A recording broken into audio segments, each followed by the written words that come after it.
இன்றே டவுன்லோட் செய்து உங்கள் ஃபேவரட் ஷோக்களை என்ஜாய் பண்ணுங்க.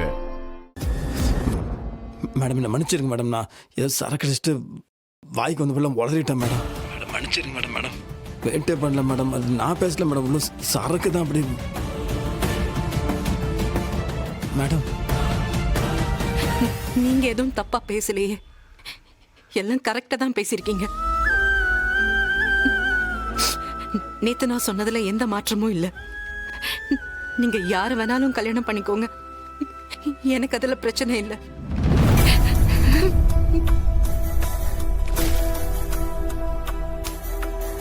என்னக்கா பேசிக்கிட்டு இருந்த? ஒண்ணும் இல்ல. மாமா கிட்ட தானே பேசிக்கிட்டு இருந்த? இனிமே அவரை மாமான்னு கூப்பிடாத. ஏன் கூப்பிடக்கூடாது? நீ ஒரு நிமிஷத்துல எல்லாத்தையும் தூக்கி வீசிடலாம். என்னால அப்படி இருக்க முடியாதுக்கா. எனக்கு எப்பவுமே அவர் மாமா தான், எப்பவும் எனக்கு அவர் முக்கியம்தான். நான் எல்லாத்தையும் கேட்டுக்கிட்டு தான் இருந்தேன். மாமா எவ்வளவு ரிஸ்க் எடுத்து உன்னை கல்யாணம் பண்ணிக்கிட்டாரு, உனக்கு எப்படி எல்லாம் பாத்துக்கிட்டாரு. உனக்காக அவருக்கு எத்தனை நாள் வெயிட் பண்ணாரு.